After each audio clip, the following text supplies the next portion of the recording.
Something just happened in Cleveland that most people aren't paying nearly enough attention to. And I'm not talking about some minor roster adjustment or a recycled offseason headline designed to fill airtime between now and September. What happened on that practice field in Berea this spring might end up being the single most important moment of the Browns' entire 2026 season. And the wildest part is that almost nobody outside of that building fully understands the weight of it yet. Because right now, a second-year quarterback who fell all the way to the 5th round of the draft, a guy most teams didn't even consider worth a phone call on day 2, is quietly doing what a $230 million man has failed to do since the moment he stepped foot in Cleveland. He's winning the locker room, he's winning the coaching staff, and if the early signs are any indication, he might be about to win the starting job in one of the most lopsided quarterback competitions this league has ever seen. This isn't just about OTAs. This is about the most expensive quarterback gamble in NFL history, meeting the guy who might make the whole thing officially irrelevant. And what's unfolding right now inside that facility is something the Browns front office is nowhere near ready to say out loud. But the tape doesn't lie, and neither do the reps. To understand why this matters so much, you have to understand what OTAs actually are and what they're not. Every spring, NFL teams open their doors for organized team activities. It's the part of the offseason where coaches install concepts, quarterbacks run through progressions, and everyone involved puts on their best performance for the cameras. The coaching staff reads from the same script every single year. Everyone's competing, it's too early to make any decisions, we're evaluating all of our options equally. You've heard it 1,000 times from 1,000 different teams, and it almost never means anything. It's off-season theater, controlled, predictable, designed to generate zero controversy and even less actual news. That's exactly how the Browns planned it this spring. Nothing noteworthy on the schedule, just a standard late spring practice where the quarterbacks get their reps and the organization quietly takes notes behind closed doors. The typical routine that every franchise goes through before the real work begins in training camp. And then Shedeur Sanders stepped onto the field and threw the football in a way that made the entire carefully constructed narrative start falling apart. Across the 5 open practice sessions that reporters and cameras were allowed to attend, Shedeur completed 41 of 53 passes. That's a 77.4 completion percentage. He threw 9 touchdowns, he threw just 1 interception, and even that was a deflected pass during a 7-on-7 drill that had nothing to do with a bad decision. Now, I know what some of you are thinking. It's OTAs. Anybody can look good in shorts and a t-shirt with no pass rush bearing down on them, and you're not entirely wrong about that. We'll get to that argument later. But first, you need to understand the nature of those throws, because they weren't the soft, safe checkdowns that teams dial up to pad a quarterback's numbers and make everyone feel good about the depth chart. OTA sessions in late spring are built around exposure, vertical concepts, contested windows, throws that demand a quarterback process the field at full speed and release the ball before defenders have fully committed to their coverage assignments. The entire purpose of those reps is to find the cracks in a passer's decision-making, to push him into uncomfortable situations and see how he responds. 9 touchdowns and 1 interception against that kind of structure isn't an accident, it's not a fluke, and the people inside that building know it. Here's the detail that really stopped me cold though, the one that keeps surfacing every time I think about what this moment actually means for the future of this franchise. After practice, members of the front office pulled the tape and watched it again. Not because something went wrong, not because they needed to assess a penalty or clear up a confusion about a coverage assignment. They went back and re-watched the film because what they saw on the field didn't match the expectations they walked in with that morning. These are executives who have spent tens of thousands of hours evaluating quarterbacks at every level of the game. They've seen everything, and something about what Shedeur did that day made them feel the need to verify it with their own eyes a second time. You don't do that after a typical practice session. You don't go back and re-watch tape when a quarterback performs exactly the way you expected him to. You re-watch the tape when something genuinely surprises you, when the image on the screen and the image you had in your head are pulling in completely different directions. That single detail tells me more about the real state of this quarterback competition than any depth chart update or press conference soundbite ever could. but the raw numbers alone don't paint the complete picture, so let me walk you through what he actually did on that field. The throw that everyone keeps replaying, the one that has come up in every single conversation I've had about this practice, was the touchdown to the receiver running a vertical route down the sideline. And when you slow it down and actually study the mechanics of the play, you can immediately see why the people who do this for a living reacted the way they did. The receiver is still mid-route. He hasn't even completed his break yet, and the ball has already left Shedeur's hand. It's already in the air, traveling on a flat trajectory toward a precise spot on the field that the receiver is still working toward. Before making the throw, there's no hesitation, no double clutch, no waiting to see if the window is going to open. Shedeur read the coverage, processed the leverage, identified the opening, and fired, all before the defense had any chance to react. That is pure anticipation. And I want to be extremely clear about why that matters so much, because I think when people talk about evaluating quarterbacks, they tend to get distracted by the wrong things. The default conversation always gravitates toward arm strength. How hard can he spin it? How far downfield can he drive the ball? What kind of velocity does his fastball carry? And look, those things aren't irrelevant. A strong arm is a real asset. But it's not the hardest part of playing the position at a high level. The hardest part is the ability to throw a football toward a patch of empty grass and, based entirely on your own reading of the route, your own understanding of the leverage the defender is using, have genuine faith that your receiver is going to arrive at that exact spot at the exact moment the ball does. That cannot be coached. It cannot be installed through drill work. It cannot be built in a film room. A quarterback either processes at that level or he doesn't, and what we saw during that practice session revealed exactly which category Shedeur Sanders falls into. The next touchdown carried a completely different kind of significance. This one targeted Jerry Jeudy, and if you know anything about Judy's game, you understand why hitting him requires a very specific kind of precision. Judy's entire skill set is built around the surgical accuracy of his route running. Quick cuts, abrupt direction changes, extremely tight separation windows that slam shut the moment a quarterback is even slightly off with his timing or placement. You can't just throw the ball in Judy's general direction and hope it gets there. You have to read the defender's hip angle, you have to determine exactly where the coverage leverage is sitting, and then you have to deliver the ball into a precise pocket of space that accounts for Judy's body position, the defender's closing speed, and whatever real estate remains before the sideline takes the play away. That's a difficult read even for a veteran starter with years of experience in the system. Shedeur placed it exactly where it needed to be. Jeudy was able to absorb contact, secure the catch, and get both feet down in bounds. The sideline reaction told you everything. It wasn't the polite, obligatory clapping you see after most practice reps. People were genuinely fired up.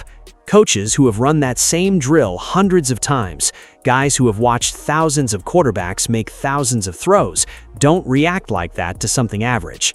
They react like that when they see something they didn't expect, when the throw exceeds the standard they walked in with. A third touchdown drew attention for an entirely different technical reason.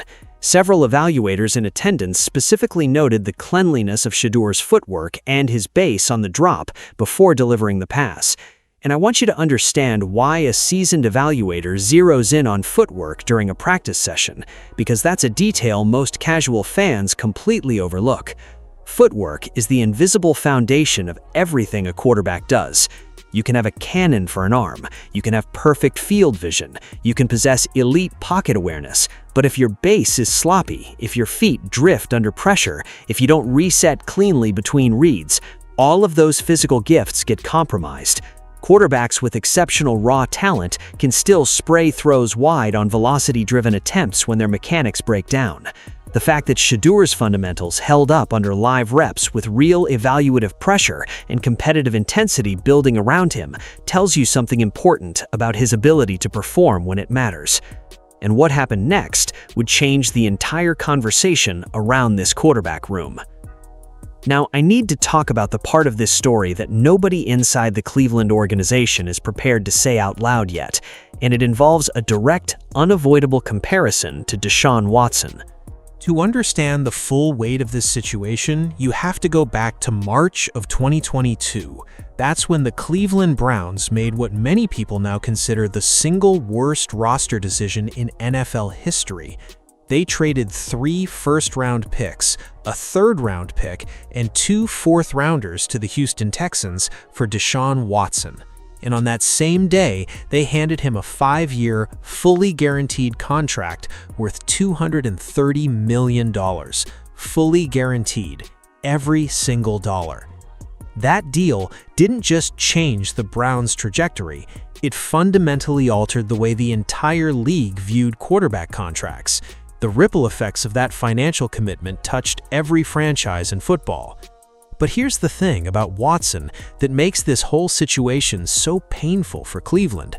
Since arriving in a Browns uniform, he has appeared in just 17 games. 17! He missed the entire 2021 season while facing more than 24 accusations of inappropriate conduct. He served an 11-game suspension in 2022 after settling those claims. He played 6 games in 2023 before getting hurt, and then in October of 2024, during a game against the Cincinnati Bengals, Watson tore his right Achilles tendon on a non-contact play and had to be carted off the field. The crowd reaction that day told you everything about where the fan base's patience had gone. Reports indicated that some fans in the stadium actually cheered when the injury happened. That's how deep the frustration had become. Then it got worse. In January of 2025, during his rehabilitation, Watson re-tore the same Achilles tendon and required a second surgery. He missed the entire 2025 season on the physically unable to perform list. The Browns went through that year starting Joe Flacco, then Dylan Gabriel, and eventually handing the reins to Shedeur Sanders for the final 7 games of the season, where he went 3-4 as a starter. Not spectacular numbers by any measure, but enough to plant a seed. Enough to make people inside the building start asking questions about the future of this position actually looked like. And now, here we are in 2026, Watson is back on the field, technically healthy, and carrying the largest cap hit in NFL history at $80.7 million. The Browns couldn't trade him without absorbing devastating dead cap charges, they couldn't release him without crippling their salary cap for years, so they kept him. And now they're watching in real time as the guy they took in the 5th round outperforms him on the same practice field, in the same drills, against the same defensive looks. During the same OTA sessions where Shedeur lit up the stat sheet, Watson's numbers put a very different story, and before anyone tries to close the gap and claim the figures are comparable enough to be a wash, you need to think about what football really comes down to when you strip away all the layers. The entire game is built on 2 things: touchdowns and turnovers. Every other stat, completion percentage, air yards, pressure rate, all of it exists to provide context for those 2 core numbers. Shedeur put up touchdowns and protected the ball. Watson put up fewer touchdowns and gave the ball away. That gap isn't a footnote. That gap is the entire conversation. And the surrounding context makes it hit even harder. One of those quarterbacks is playing on the largest guaranteed contract in league history, with years of organizational investment and infrastructure built specifically around his skill set. The other fell to the 144th pick in the draft and has spent every moment since proving that the 31 teams who passed on him made a mistake. On a random practice day in late spring, with no playoff implications, no media firestorm, and no big game moment to justify a poor performance, the second-year player looked like the better quarterback. That's not an anomaly, that's a pattern, and it was impossible to avoid staring directly at it this week. But here's the thing, it's not even the stat line that reveals the most about where this competition truly stands, it's the reps. Shedeur ran with the first team offense during those practices, and I need you to sit with what that actually means for a moment, because it carries far more significance than most people realize. During an active quarterback competition, coaching staffs do not give a second-year player first-team reps out of sympathy. They don't do it out of curiosity. They don't do it to create a feel-good storyline for the media. That decision is made by people who have been tracking every single throw during every single practice session. People who have been quietly building an internal evaluation that hasn't been made public yet. People who have already started forming a genuine opinion about which version of this quarterback room gives them the best chance to win football games. First-team reps are where the internal evaluation leaks before anyone says a word on the record. The depth chart can be manipulated, the PR messaging can spin whatever narrative the organization wants to project, but the distribution of reps is the one thing that always tells the truth.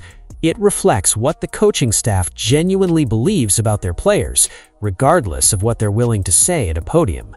Todd Monken, the Browns' head coach, confirmed as much after practice. He told reporters that both quarterbacks have been alternating first-team reps throughout the off-season program. He acknowledged that Shedeur got significant work with the starters on the days that mattered most to outsiders, the days when cameras were rolling and reporters were watching, and he went even further than that. He said publicly that he believes Cleveland has two starting-level quarterbacks and that every day he kind of leans one way or the other.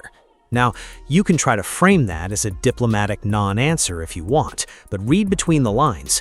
When a head coach admits that he leans in different directions on different days, he's telling you that the competition is genuinely close. He's telling you that the outcome is not predetermined. And when the guy who's making him lean is a second-year player competing against a $230 million investment, that's not standard off-season theater. That's a seismic shift happening in real time. Dillon Gabriel is technically still in this competition too, and I don't want to overlook him entirely. He went 3 for 5 with a touchdown in one of the sessions. Clean, efficient, nothing to be embarrassed about. But the sample size he received tells you exactly where the staff's focus is right now. Gabriel played a supporting role in that practice. He got fewer overall attempts and less evaluative weight behind his snaps. That's not a reflection of anything he did wrong. It's simply a reflection of where the competitive energy in this quarterback room is actually concentrated. The real battle is between Shedeur and Watson, and the coaching staff has made that abundantly clear through the way they've distributed their reps. What Monken said next, though, might have been even more revealing than the rep distribution itself. During that same press conference, a reporter brought up the fact that Deshaun Sanders had expressed interest in meeting with Monken to discuss ways to get the most out of his son. Deshaun had mentioned it publicly on his YouTube show, saying he wanted to speak as a coach, not a dad, about what makes Shedeur tick. A planned visit to Cleveland in May fell through because Deshaun had to shoot a commercial that conflicted with the timing. For weeks, a significant portion of the football media had mocked that request. The narrative was that a famous father was overstepping invisible professional boundaries by trying to insert himself into his adult son's career. Some took the angle that Monken was deliberately avoiding the meeting. Others framed it as proof that the Sanders family expected special treatment wherever they went. The takes were loud, they were everywhere, and they were almost entirely wrong. Because when Monken was asked about it directly, he didn't sidestep, he didn't deflect, he didn't give some carefully worded non-answer designed to make the story go away. Instead, he went out of his way to express his respect for Deshaun Sanders, and he didn't just say it once, he broke it down across 3 separate categories. He praised Deshaun as a player, he praised him as a coach, and he praised him as a father. He specifically pointed out that everything he's seen from Shedeur since arriving at the facility reflects exactly the kind of values and work ethic that a parent instills. Then he went further. He said that he's open anytime Deshaun wants to meet. He said he can't wait for the conversation to happen. And then, in a moment that felt completely unscripted and totally genuine, he joked that if Deshaun just tells him where the next commercial shoot is, he'll show up there himself. I want that response to sit with you for a second, because that is not how you talk about someone you annoy. That is not how you talk about someone you're managing at arm's length or trying to keep out of your building. That is how you talk about someone you genuinely admire and whose involvement you actually welcome. Monken wasn't following a diplomatic playbook. He volunteered that respect. He offered it freely and backed it up with specific evidence. And he tied it directly back to Shedeur's behavior inside the Cleveland facility. He pointed out that Shedeur was in the building working before most people had even reported for the official off-season program. He mentioned that all Shedeur has done since Monken arrived is work and compete. That wasn't filler. That wasn't a throwaway comment. That was a head coach describing someone he has already started to build genuine trust with. And in a league where the relationship between a quarterback and his head coach is everything, that trust might matter more than any stat line or highlight reel ever could. But there was one more detail buried in that same press conference that almost nobody picked up on. The kind of small, nearly invisible moments that gets lost in the recap, but tells you more about someone's character than anything you could ever quantify. Monken casually mentioned that early in the process, back when the two were still getting to know each other, Shedeur had sent him a birthday gift, a porcelain horse head, a 24-karat gold porcelain horse head to be exact, the kind of thing that immediately made everyone on the internet think of that scene from The Godfather. Monken said the package showed up on February 5th, right after he'd been hired as head coach. He assumed it was from his wife. He opened it up and found this ornate horse head staring back at him. It was from Shedeur, and when Monken asked him what the meaning behind it was, Shedeur's answer was so perfectly simple that it almost didn't feel real. He said he just really liked it, and that he bought one for himself too.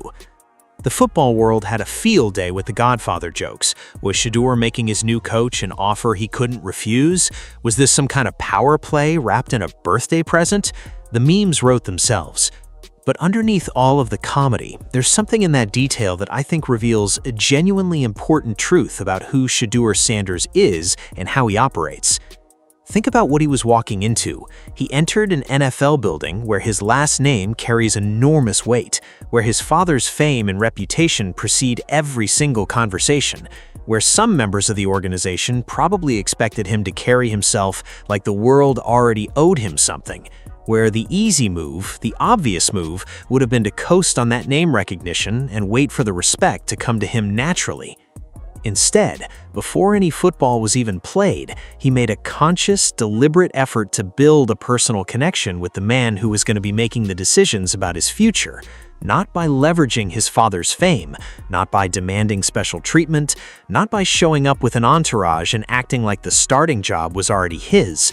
He bought the guy a birthday present, a weird, wonderful, completely random birthday present that had nothing to do with football and everything to do with saying, "Hey, I see you as a person, not just a coaching title, and I want us to have a real relationship." That is not how entitled prospects operate. That's how someone operates when they understand that talent alone doesn't build trust inside a professional football organization. Monken now keeps that horse head on a shelf in his office, sitting between two Cleveland Browns helmets.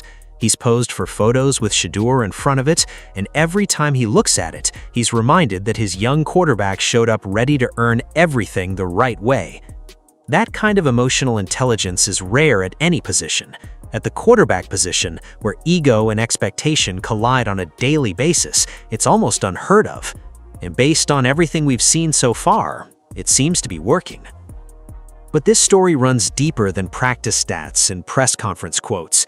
There's a layer beneath all of the highlights and stat lines that has to do with something much harder to measure. It has to do with how a locker room absorbs and reacts to what's happening around it. When a younger player starts outperforming a veteran, especially a veteran with the kind of contract and organizational commitment that Watson carries, the shift doesn't stay contained to the quarterback room. It radiates outward. It touches every position group. It changes the way teammates look at the depth chart, and more importantly, the way they feel about it. Receivers are the first ones to notice. When an arm is consistently delivering the ball on time and on target, putting it in the precise spot where they can catch it in stride and make a play after the catch, they start building trust with that arm. They start running routes with more confidence because they know the ball was going to be there.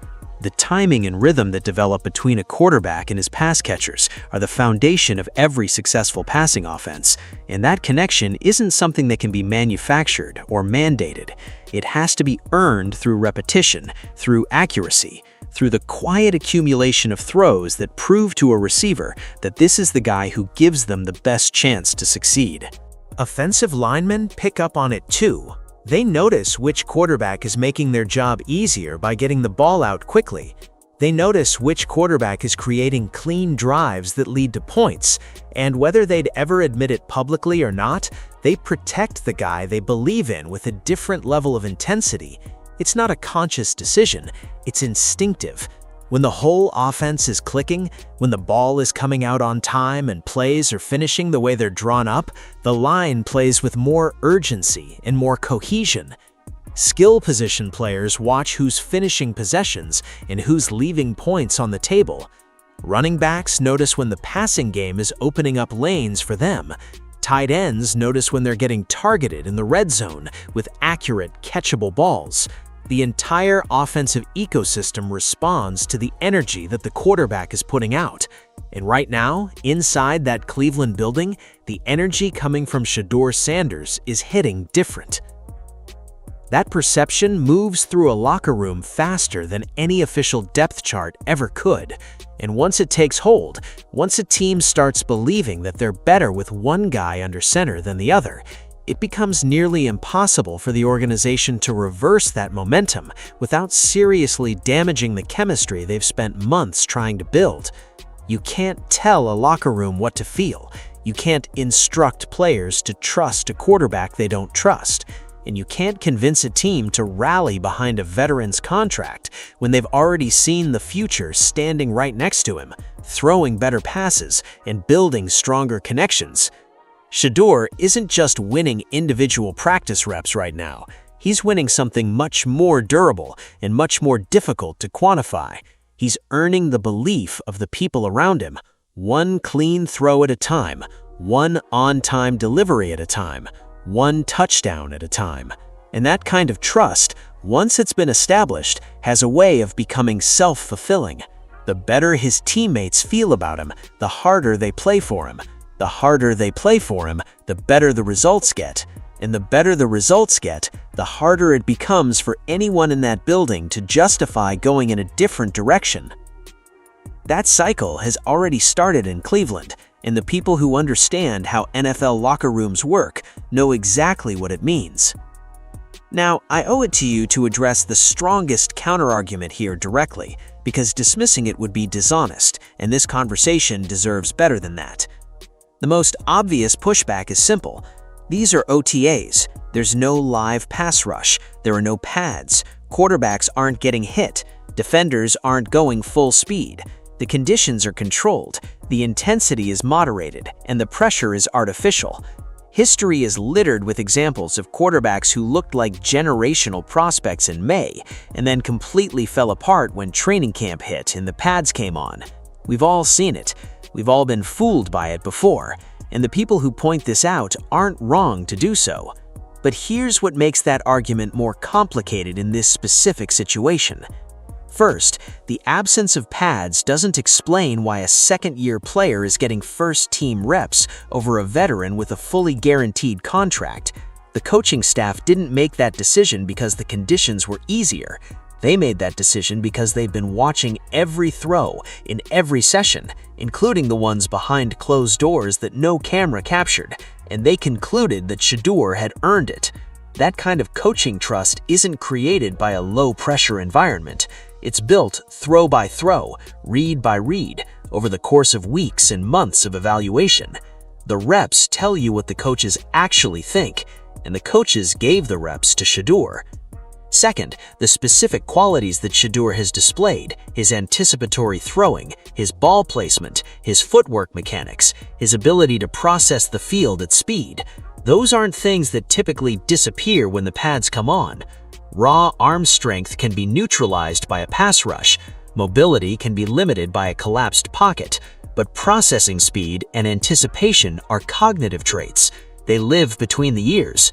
And a quarterback who can make those reads in shorts is almost always the same quarterback who makes them in full gear, because the fundamental skill isn't physical, it's mental. Third, and this is the part that I think gets overlooked the most, the people making the evaluation aren't casual fans watching a highlight clip on social media. They're professional scouts and coaches who spent their entire careers distinguishing between real development and empty OTA production. These are the same people who watched hundreds of quarterbacks put up pretty numbers in May and correctly identified which ones would translate and which ones wouldn't. When those evaluators respond to what they're seeing with genuine surprise, when they go back and rewatch the tape, not because they have to, but because they feel compelled to, that carries weight. Their reactions aren't based on hype, they're based on pattern recognition, built over decades of doing this work. So, yes, OTAs aren't the regular season. Nobody is claiming they are. But the signals coming out of Cleveland right now are too consistent, too numerous, and too pointed to be dismissed as empty spring optimism. Something real is happening inside that building, and the people closest to it know it. There are voices on both sides of this conversation, and they deserve to be heard. Joe Thomas, the Browns legend and Hall of Fame offensive tackle who spent 11 years in Cleveland, recently went on The Rich Eisen Show and offered a measured take that favored Watson in the competition. His main concern about Shedeur? Mobility. Thomas pointed out that Shedeur doesn't bring exceptional ability to scramble or pick up first downs with his legs, which limits what the offense can do on broken plays and in situations where the pocket collapses. And that's a fair point. In today's NFL, quarterback mobility isn't just a luxury anymore. It's increasingly becoming a necessity. The best offenses in the league are built around quarterbacks who can extend plays, create outside of structure, and punish defenses for committing too many resources to the pass rush. Shedeur's game has never been about his legs. It's about his arm, his processing speed, and his ability to operate within the framework of the offense with surgical precision. Whether that's enough to overcome the mobility gap in a league that's moving faster and more aggressively than ever is a legitimate question. On the other side, Colin Cowherd devoted a segment of his show to arguing that the Browns will be a better team with Shedeur under center. His reasoning wasn't based on any single stat or practice highlight. It was based on the idea that Cleveland desperately needs new energy at the position, and that Shedeur brings something intangible, an aura, a confidence, a way of carrying himself that lifts the people around him. Hanford Dixon, another Browns legend, went even further, flat out saying that he wants to see Shedeur get the chance to play with the starters in Monken's offense. And Browns color analyst Nathan Zagura, who interviewed Shedeur during OTAs, offered what might be the most telling evaluation of all. He described Shedeur's ball placement as elite. He praised his ability to layer throws. He said there's something about the kid, a confidence that doesn't cross into arrogance, a belief in himself that feels genuine and grounded. And that intangible quality, that combination of talent and temperament, might end up being the deciding factor when Monken sits down to make his final call. The conversation has shifted. The debate is no longer about whether Shedeur can compete, it's about whether anyone can stop him. So where does all of this leave us? Let me try to put this in perspective. A few months ago, the conversation around Shedeur Sanders in Cleveland was built entirely around limitations and low expectations. Could he even crack the depth chart as a second-year player? Would the Browns be willing to move on from the massive financial commitment they'd already made to Watson? Was this just a feel-good draft story with no real competitive teeth? The assumption was that Watson, once healthy, would slide right back into the starting role that his contract demanded. The assumption was that the organization had too much invested, too much pride on the line, too much money tied up to even consider the alternative.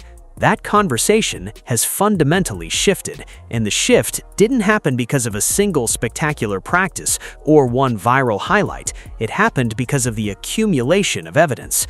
Day after day, rep after rep, throw after throw, Shedeur has been building a case that becomes harder to ignore with every session. His accuracy has been the best among all four quarterbacks in every open practice the media has been allowed to attend. His touchdown-to-interception ratio has been dominant.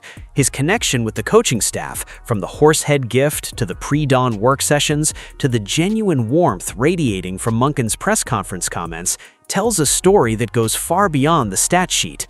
Meanwhile, Watson is trying to reclaim a starting job with a body that has been through 2 Achilles surgeries in the span of 3 months after missing an entire season after playing just 17 games in a Browns uniform over the course of 4 years.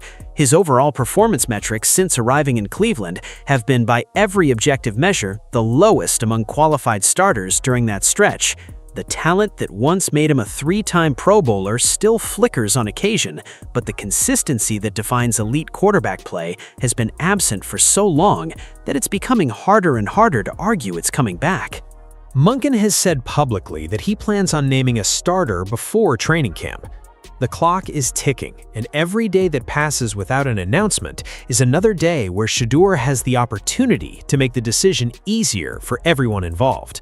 The question is no longer whether Shedeur Sanders can compete for the starting job in Cleveland. In practice, in the offensive coordinator's trust, in the quiet internal evaluations that truly determine who gets the first snap of Week 1, that question has already been answered. What remains is a different question entirely. A harder one, a more uncomfortable one for an organization that poured $250 million into a quarterback who can't seem to stay healthy or perform at the level his contract demands. The question now is whether Deshaun Watson, with all of his guaranteed money, with all of his organizational backing, with every structural advantage an NFL franchise can provide, can hold off a 23-year-old second-year player who was drafted 143 spots behind where everyone expected and has spent every single day since proving that the league got it wrong. I won't sit here and tell you the decision has been made, because it hasn't. There's still a lot of football to play. Training camp will be the real proving ground. The pads will come on, the pass rush will get live, and the margin for error will shrink to almost nothing. But this story has traveled an extraordinary distance from where it stood just a few months ago. The trajectory is undeniable, the momentum is unmistakable, and somewhere inside that Cleveland building, in the offices and meeting rooms and film sessions where the real decisions get made, far away from cameras and microphones, a quiet but important realization is beginning to take shape. The answer to a question this franchise has been asking for years may have already arrived. He walked through the door carrying a horse head and a work ethic that won't quit, wearing a number that nobody anticipated would matter this much, this fast. And right now, standing on a practice field in Berea, Ohio, he's doing everything in his power to make sure the people in charge have no choice but to see what the rest of us are already starting to believe. Cleveland's future might not be decided by a contract, it might be decided by a conviction. And Shedeur Sanders has never looked more convinced that this job is his to take. What do you think? Is Shedeur ready to lead the Browns, or is it still too early to count Watson out? Drop your take in the comments. And if this is the first time you're hearing the full story of what's happening in Cleveland this offseason, hit that subscribe button, because this quarterback battle is just getting started, and you don't want to miss what happens next.